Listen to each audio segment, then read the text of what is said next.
We have all heard of the Great Crusade, those 200 years where the Emperor and his 20, 21, 18 or 19 Primarch sons crusaded all over the stars and formed the fledgling Imperium of mankind. Millions of Space Marines burned the Xenos, all Primarchs obliterated rebellions and blinded rogue human civilizations, and even the Emperor himself slam-dunked multiple planets to ensure the safety of his grand plan.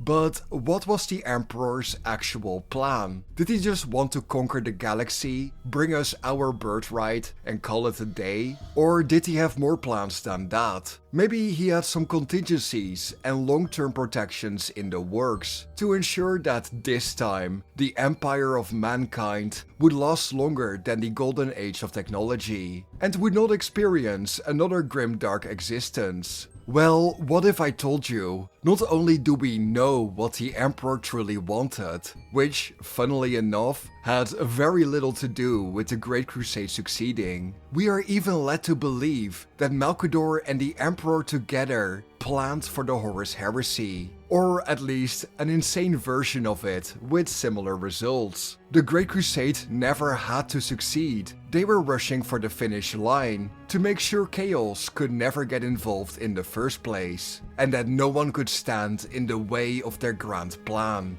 By the end of today's video, we will have covered every detail you need to know about the Emperor's grand plan for after the Great Crusade, a configuration of a perfect future that, if successful, would have turned humanity into the grandest empire the universe had ever seen. But due to one terrible mistake, it never saw the light of day and created the 40K setting as we know it today.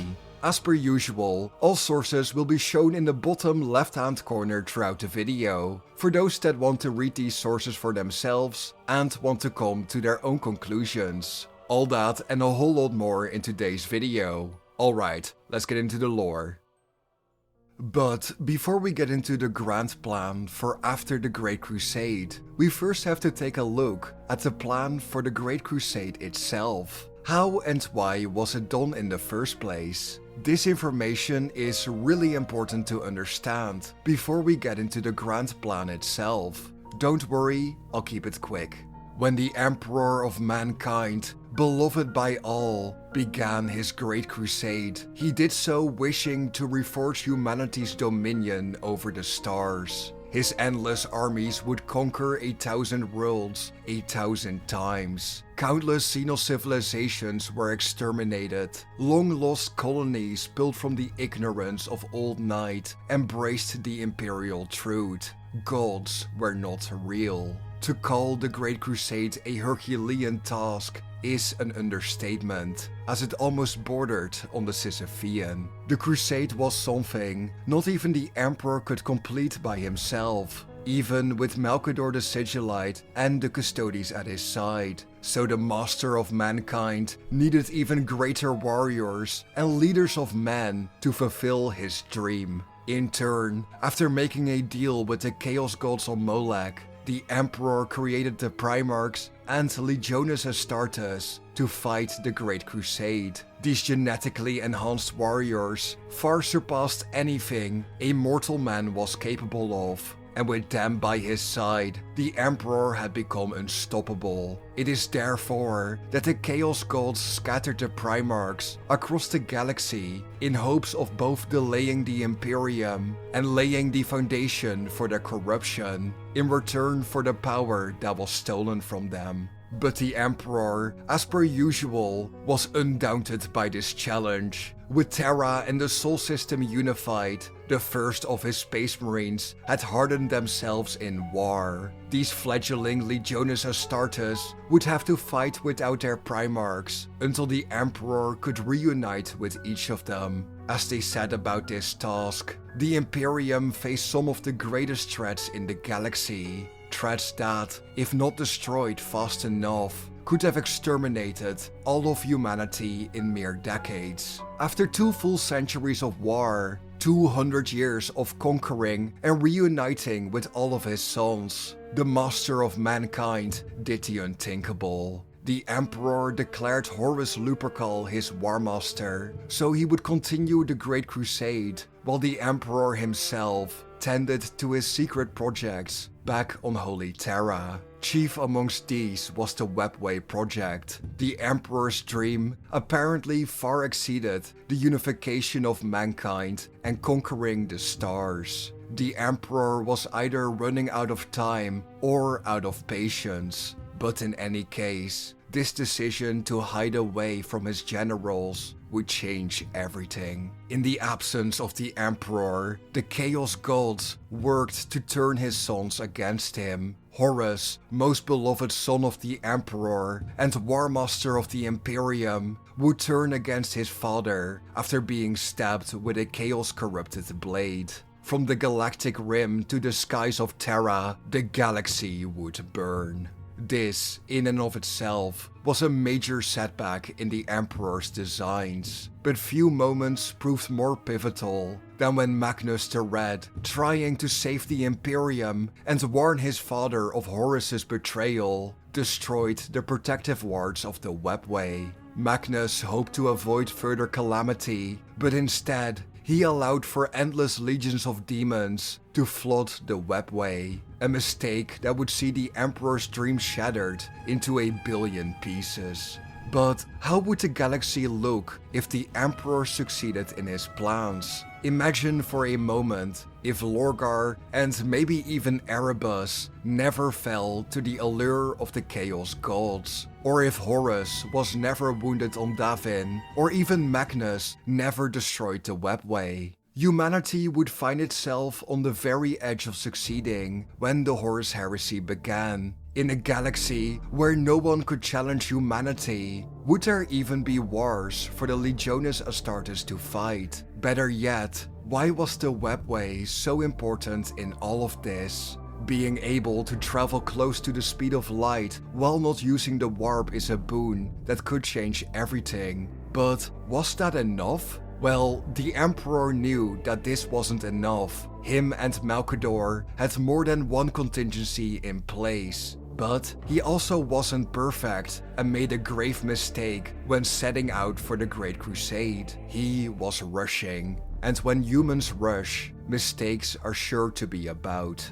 But before we get into the contingencies and side plans for after the Great Crusade, I am going to give you a sharp and easy breakdown of every purpose of the Crusade itself. This will make it really easy to understand and start to see Neil's vision. And yes, the Emperor's name before, well, being the Emperor of Mankind, was Neil. I don't believe that is his actual born name, but I'm getting off topic. Let's take a look at the list of purposes for the Great Crusade. Creation of the Imperium and reunification of mankind. The most direct and immediate goal of the Great Crusade is, of course, the creation of an Imperium of man. In ages past, humanity eagerly explored the stars and spread itself out. But when the cybernetic revolt began and the Age of Strife burned us into the ground due to the rampant appearance of psychers, every world found itself besieged and completely isolated. The threat of the Psyker and the Mutant utterly ruined the unity of man, leading to endless civil war. The cybernetic revolt was a conflict that saw the very weapons designed to protect humanity from Xenos turned against them. With these threats breaking humanity's curiosity and trust on a galactic level, the endless invasions of violent Xenos would have resulted in the extinction of man. Whether the Emperor's enemies be Psychers, mutants, aliens, or even an abominable intelligence, he was determined to destroy them all. It is on these principles that the Great Crusade was founded. Humanity would rise from the Age of Strife and reclaim its birthright. Destruction and revenge on Xenos empires. When humanity was at its weakest, it would be beset on all sides. Countless Xenos marauders, petty empires, and massive invasion fleets attacked the isolated worlds. this action was an insult the Emperor would not suffer, and so his Space Marines broke every Xenos empire within the galaxy. Crave and Herut infestations were purged. In some cases, entire craft rolls were burned for their crimes, but none of these could compare to the two greatest threats.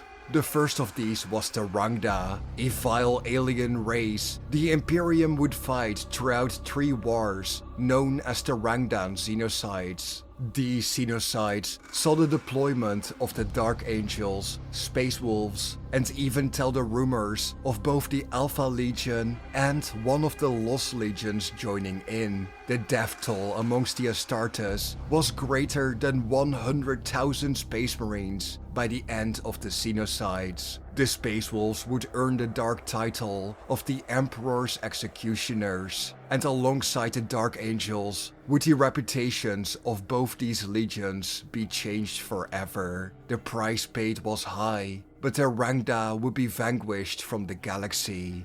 The other greatest threat to humanity was the Orc Empire of Ulanor. The might of this singular Orc Empire was something so gargantuan that not even Horus could truly understand it, until the Emperor showed him the greater picture, as seen in The Wolf of Ash and Fire.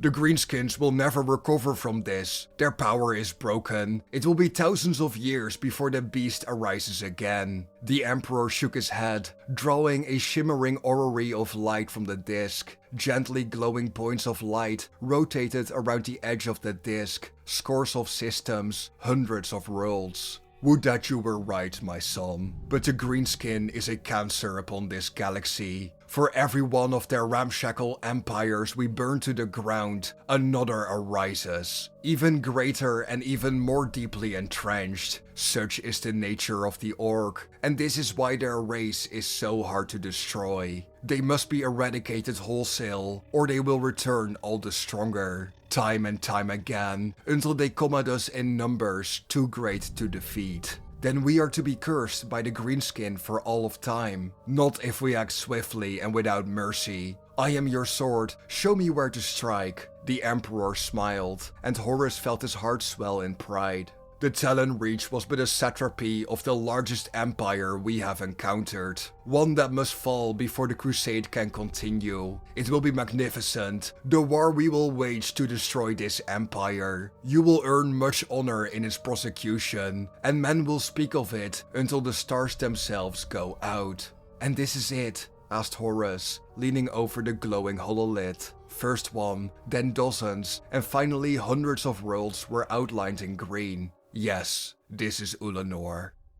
The worst part of it all, when the Emperor said the Orcs must be destroyed wholesale or they will return stronger, he was right. Centuries later, when the Imperium was engaged in the War of the Beast, they fought an Orc empire that completely overshadowed the original Ulanor Empire. And Terra itself was invaded, honestly, not even just invaded, almost outright destroyed before the intervention of a returned Vulcan. For all their memes, Orcs are no joke. Buying space and time for the secret project. And lastly, and of course this is my personal interpretation, but I think this one is pretty clear. The Emperor rushed to buy himself time for his secret projects. If the gods, Xenos and renegade upstarts were so busy with holding off his Great Crusade, he bought himself extra time to work on Terra in complete secret, because everybody was too busy looking in the wrong direction. He wanted a webway empire, he wanted to evolve humanity, he wished to give us a true long-term safety net without the fear of AI or dark gods. For how much of a dingus the Emperor is at times in the novels, he had the right idea. But enough teasing, let's get into the Emperor's true plan for after the Great Crusade.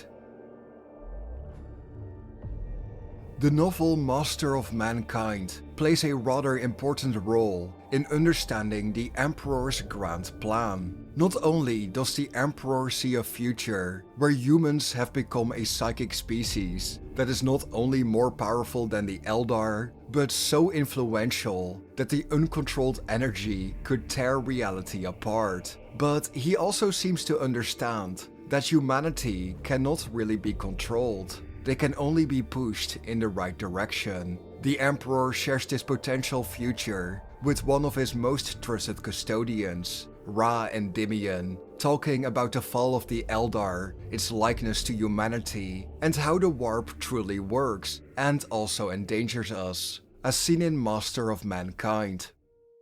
We see the warp as an alternate reality, and this is so. It is a mirror reflecting our every thought and action, every hate, every death, every nightmare and dream, echoing into eternity. We break into this place, into a realm that harbors the pain and suffering of every man, woman and child to ever live. And we use it to sail between the stars, because we must, because until now, there has been no other choice. The webway is our new choice, Ra murmured into the silent night.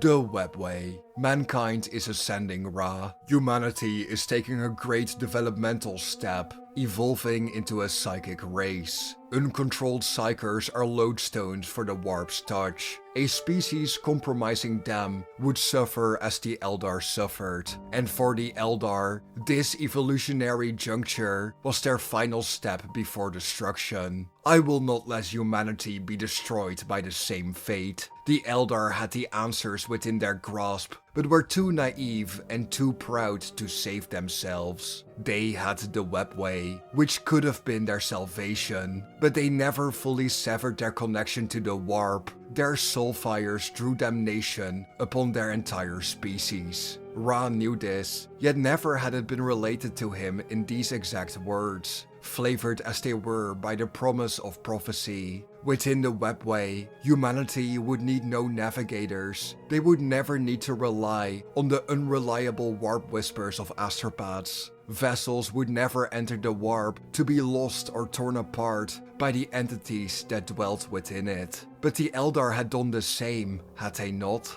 No, they eradicated their reliance on the warp, but they never severed their species' connection to it. I will do that for humanity, once and for all. I have conquered humanity's cradle world. I have conquered the galaxy in order to shape mankind's development as it at last evolves into a psychic race.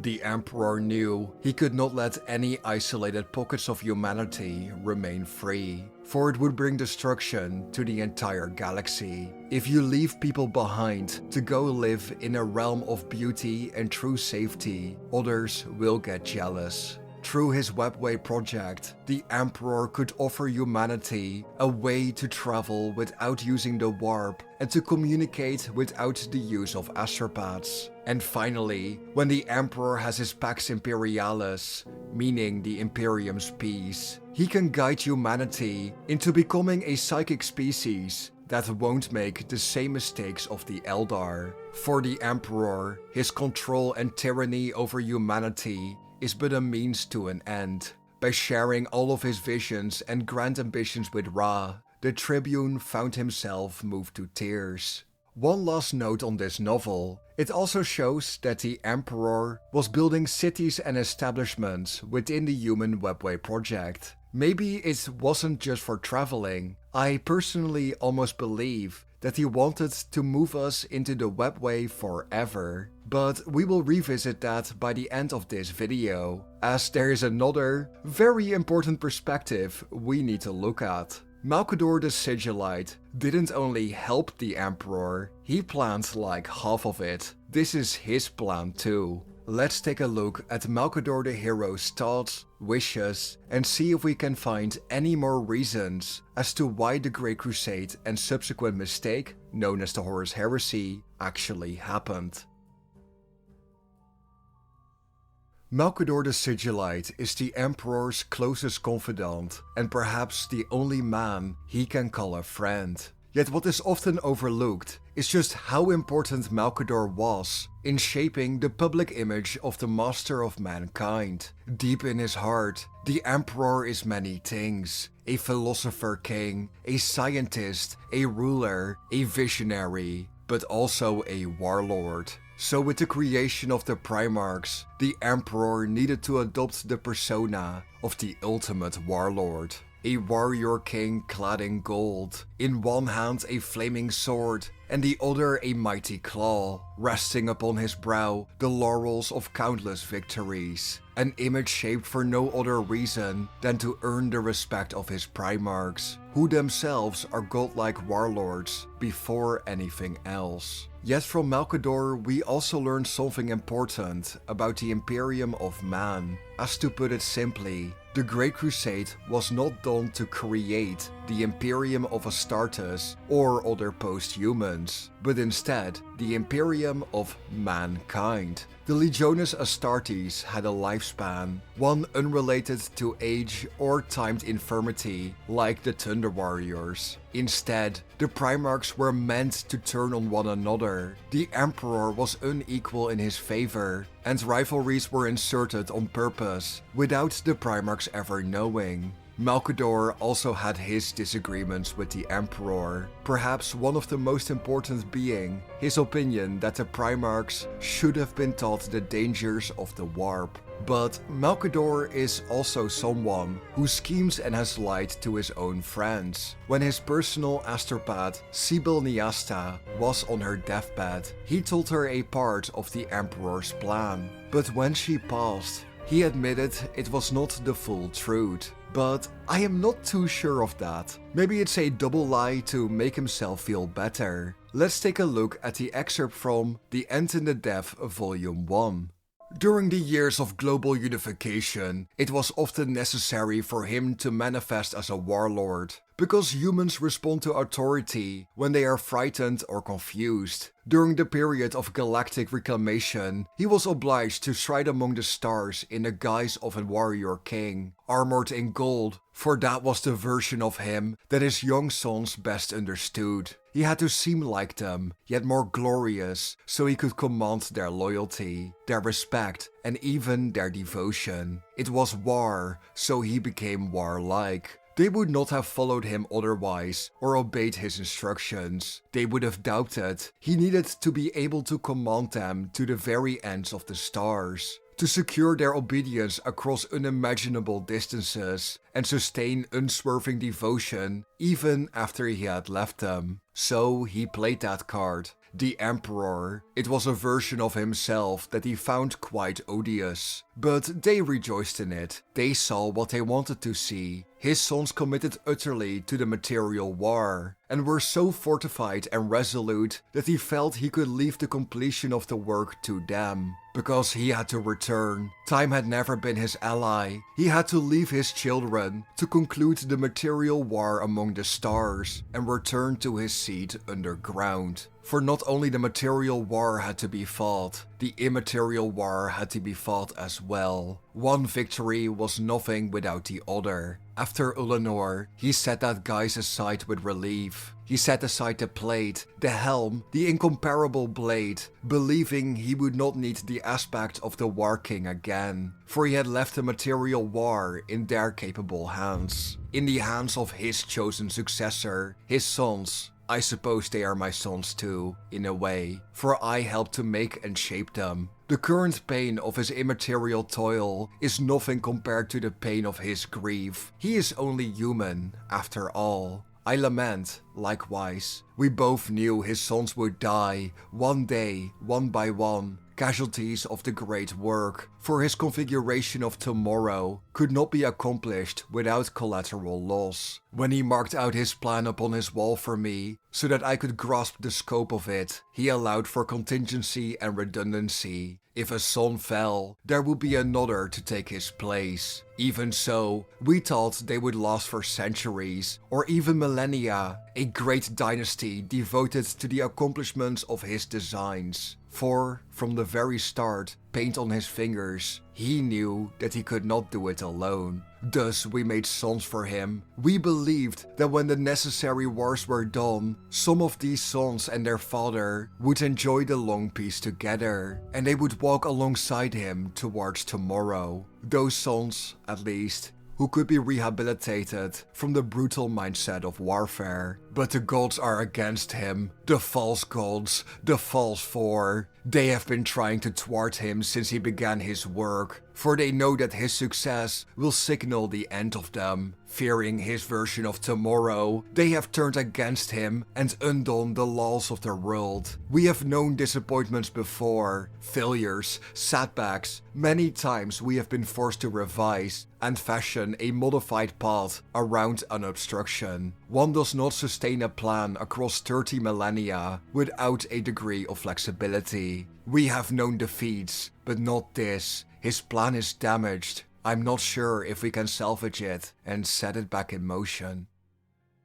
There is a lot to unravel here. Malcador shares a lot of insane information. This could honestly almost be its own video, but for this video, I want you to focus on the legions part. They were never meant to last. At some point, humanity would be done with the war in the Materium, which is the material universe, and the Immaterium, which refers to the warp. The end plan needed no Astartes, only a happy humanity, safely away from everyone, ruling a plane of existence with no more interference from anybody, besides the Emperor and Malcador of course. But we aren't done yet with the Primarch part of this story. The Emperor made a very specific mistake with them, which somehow was the exact same mistake as he made with the Perpetuals. His plans would have succeeded if he had learned from the first time. Let's take a look at the Emperor's mistake, which in the end damned this plan. The Emperor's vision was perhaps the greatest thing any human had ever dreamt of, and the Emperor had the mightiest people mankind would ever spawn by his side. Malcador, the last member of the mysterious Sigillite Order, the Custodes who were loyal to the extreme, yet still capable of voicing their opinions, the Primarchs, the Astartes legions, the Martian Mechanicum, the Saturnine Ordos, the High Lords of Terra, and once even a multitude of Perpetuals. When Urda talked about the Emperor in past millennia, she explained it best. The master of mankind, or Nield as she knew him, he was hard not to love. Urda and many Perpetuals adored him, and the Emperor wanted to unite them before he could set his eyes on the rest of mankind. While many willingly joined, others refused, and a couple even outright opposed the Emperor. Some of the greatest wars fought on Terra were because of the Emperor battling these Perpetuals. The Perpetuals, however, would also be the first to ever turn their back on the Emperor. His powers were so far beyond them that they found it impossible to keep up with him. The Perpetuals grew tired of the Emperor, his ruthlessness and arrogance, causing them to leave one after another. He never wanted their advice, and he was right about everything, which only bred resentment and a smoldering hatred. The Emperor did not tolerate anyone questioning his plan, and he was glad these lesser minds began to leave. For Urda herself, the final straw was the Emperor's acceleration of the human genome. For humanity to evolve into what should have taken millions of years, but for the Emperor, that took too long. He created the Primarchs to replace the Perpetuals, and somehow had a hand in evolving humanity faster and faster. But in the Emperor's rush, he ended up making the same mistake with the Primarchs as he had done with the Perpetuals. In the grand scheme of things, the Primarchs were beings who had only lived for a handful of centuries, and essentially were children compared to the intellect of the Perpetuals. They didn't have similar experiences as their father. They hadn't lived through Old Night. They had no wisdom of chaos. They were corruptible. They were not as perfect as the Emperor and Malcador had hoped. In truth, it was so bad that the leader of mankind created 20 Primarchs to allow for redundancies. Yet he, the master of mankind, was completely blindsided by the corruption of chaos. He had planned for many things. He knew some of the Primarchs would die, and he knew others would betray him. But he could never have foreseen just how devastating the Horus Heresy would be. And by treating the Primarchs like he had done the Perpetuals, I personally believe that he essentially put too much trust into his demigod sons. Essentially, what if he thought they were more resilient than they really were? They were made from the warp, as we see in Era of Ruin. Maybe he thought that gave them an edge. We will never really know, sadly, but it seems like the Emperor just did things this way. His arrogance and personal rush to experience a perfectly evolved humanity getting in the way of his personal judgment, resulting in, well, rushed mistakes. He expects too much. Essentially, he believes people are more like him than they really are. Out of all Primarchs, the Emperor was most surprised by the betrayal of Horus and Magnus. Horus makes sense. It was his favorite son, and that betrayal was a real heartbreaker. But Magnus was a betrayal that not only hurt the Emperor, but destroyed over half of his grand plan. The webway had been breached by Magnus, trying to warn his father. The human webway was in shambles, and even though cities were still being constructed, it became questionable if it was even worth it to try and recover. The situation has become so hopeless that the Emperor, for the first time since he created his Adeptus Custodes, has no more ideas for the future. His plans shattered, he no longer knows what to do, as seen in Master of Mankind. The Emperor turned to him, his eyes focusing on the Custodian for the first time. The war is over, Diocletian. Win or lose, Horus has damned us all. Mankind will share in his ignorance until the last man or woman draws the species' last breath. The warp will forever be a cancer in the heart of all humans. The Imperium may last 100 years, or 1,000, or 10,000, but it will fall, Diocletian. It will fall. The shining path is lost to us. Now we rage against the dying of the light. It cannot be this way. Diocletian stepped forwards, teeth clenched. It cannot. The Emperor tilted his head. No? What then do you intend to do, Custodian? How will you, with your spear and your fury and your loyalty, pull fate itself from its repeating path? We will kill Horus. Diocletian stared at his defeated monarch, illuminated in embarrassed light of the lumoglobe in his hand. And after the war, we can begin anew. We can purge the webway. The unifiers can rebuild all that was lost, even if it takes centuries. We will strike Horus down, and I will face the 16th. The Emperor interrupted, distracted once more by the machine graveyard. But there will come another to take his place. I see that now. It is the way of things. The enemy will never abate. Another will come. One who will doubtlessly learn from Horus's errors of fate and judgment. Who, my king? The Emperor shook his head. There is no way to know, and for now it is meaningless. But remember it well. We are not the only ones learning from this conflict. Our enemies grow wiser too. Diocletian refused to concede. You are the Emperor of mankind. We will conquer any who come against us. After the war, we will rebuild under your guidance. The Emperor stared at him. He spoke a question that wasn't a question, one that brooked no answer. And what if I am gone, Diocletian? The Custodian had no answer. Thunder pealed above them, shaking the cavern and jarring loose a rattling hail of falling pebbled dust. My king, what now? What comes next? The Emperor turned away, walking into the darkness of the cavern while the storm hammered the dead city so far above. He spoke 3 words that no Custodian had ever heard him speak before. I don't know. Now let's take a step back and take another look at Malcador the Sigillite, or the hero as he became known after. He was also aware that their vision of the future included some massive mistakes, a problem they didn't see until it was far too late. As we saw with Malcador earlier in the video, the Imperium was never meant to be created for or ruled over by the Astartes or their Primarchs. Don't forget, Malcador does admit that not everything he says is the truth, so take this information with a grain of salt. I personally, seeing the other sources we have covered so far, do believe that the Sigillite is not actually lying, essentially as he does with other unfortunate characters throughout the heresy, sharing secrets and regrets the moment he gets the chance, just to let it slide off his own shoulders, as seen in Malcador, the First Lord of Terra.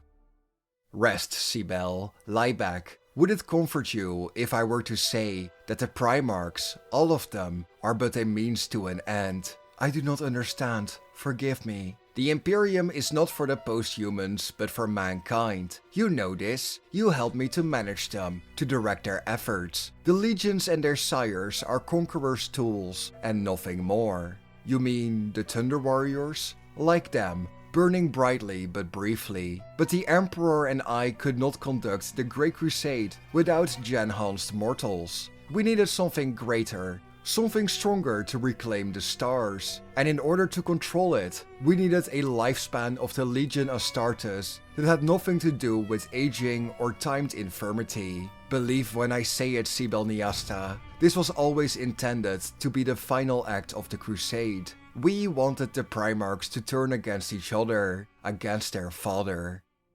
Amongst them, there were multiple redundancies, and some were outright preyed on to betray the Emperor one day. But does this mean that the Horus Heresy was planned from the start?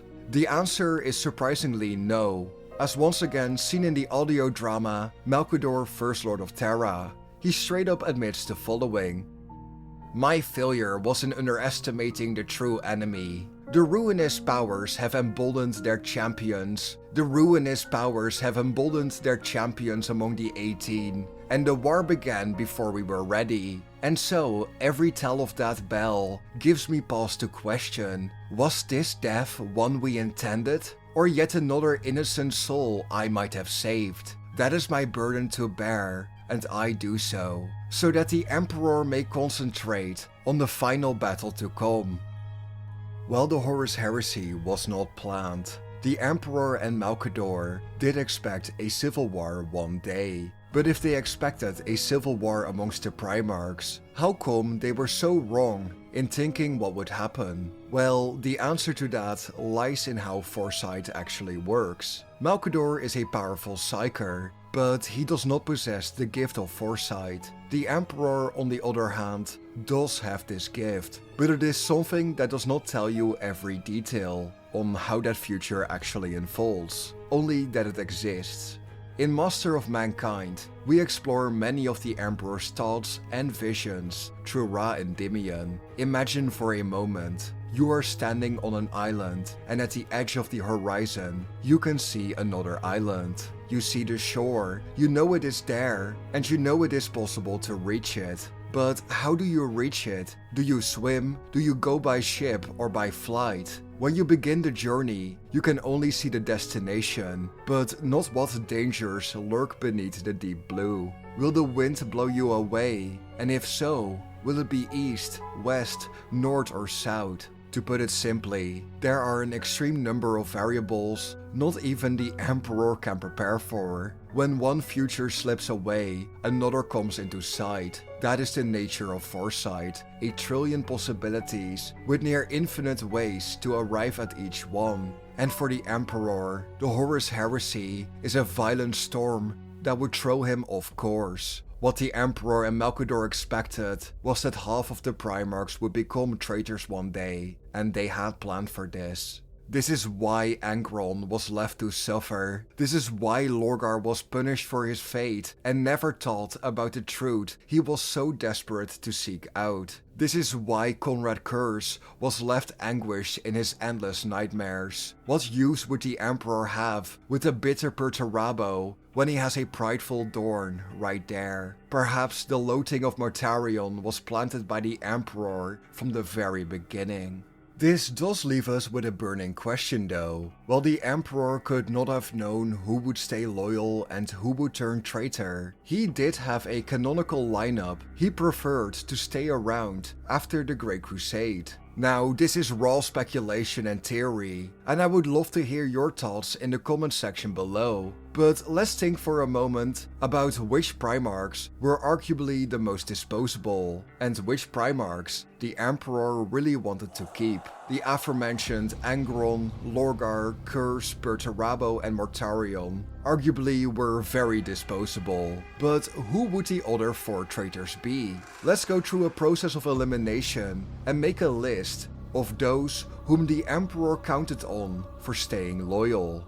Lionel Johnson, Leman Russ, Rogel Dorn, Rabute Gilliman, Horus Lupercal, Magnus, Sanguinius, Corvus Corax and Vulcan are the Primarchs I suspect the Emperor wanted to stay loyal. Hell, the Emperor even mentions Rabute and the Lion specifically in Vengeful Spirit, that he 100% believes they will stay loyal. This does leave Fulgrim, Pharismanus, Alpharius and Jagatai Khan on an iffy side. I personally believe that these guys were just extras, just in case any of the other Primarchs failed to fulfill their set purpose. Like I said, this is just my personal guess after reading and interacting with nearly every single piece of Horus Heresy lore written in the last 2 decades. But I would genuinely love to hear who you guys think would have betrayed the Imperium if Chaos was never involved. It is important to note that the Emperor does know without a shadow of a doubt that half of the Primarchs would have betrayed him either way, no matter how he prepares or what he plans to do. So post your theoretical list down in the comment section below. I would love to see what you guys come up with. To summarize everything we have learned today and give an easy and less convoluted answer to what the Emperor's plan for after the Great Crusade was, humanity has the potential to become the strongest species in the universe. Their potential for psychic ability, even when it is just in its first stages of evolution, is something that can easily rival that of the Eldar, and indeed spawn a galaxy-ending chaos god. The Perpetuals had seen this, and so had Malcador and the Emperor. So it is that the Emperor, beloved by all, has deemed himself fit to be the master of mankind and guide them into a prosperous future with no risks. The Emperor was determined to learn from the mistakes of the Eldar and went about his plan the way we know it. Not only did humanity have to rid itself of the navigators and astropaths, but it would have to turn the webway into a new home. By doing this, not only does the Emperor secure human dominance, but also ensures the starvation of the Chaos Gods. Within the webway, the Emperor could ensure no one could fall to the temptations of the warp. And within this, even some of the Primarchs have their place. Sanguinius, Gilliman, Dorn, and even Perturabo, if he had stayed loyal, could have built a paradise within the webway to call home. Even the Trefoil, Leman Russ, Vulcan and Alpharius, alongside their legions, which the Emperor kept in reserve on Terra, perhaps would have found an even greater purpose. Those Primarchs who would have stayed true to the Emperor no longer would have been generals, warlords and destroyers of worlds. Instead, they would have become builders, protectors and architects. But at the end of the day, the most important part of the Emperor's vision is that it was not for himself, but for humanity. The Emperor never wanted to become a god. He never wanted to be the God Emperor, Carrion Lord of the Imperium. All the Emperor wanted was peace and prosperity for humanity, and of course, to have his arrogance stroked at times. But the Horus Heresy changed that. Now, godhood was necessary. The means to an end now became the end itself. He is forced to fight fire with fire, and worst of all, in the grim darkness of the far future, humanity knows only war. But what do you think of all of this? Which theory on the Emperor's plan is your favorite and why? Do you believe what Malcador said and that chaos was never meant to be involved? Do you believe the Horus Heresy was on purpose, just so the Emperor could ascend to godhood? Or do you believe the Emperor was true in his promise and actually wanted to save mankind in the only way he knew? Let me know your comments, concerns, suggestions, theories and ideas down in the comment section below. If you think I deserved it with this video, please leave a like and hit that subscribe button. It helps push this video into the algorithm and it would make me very happy. Thank you for watching and I will be seeing you guys in the next one. Bye bye.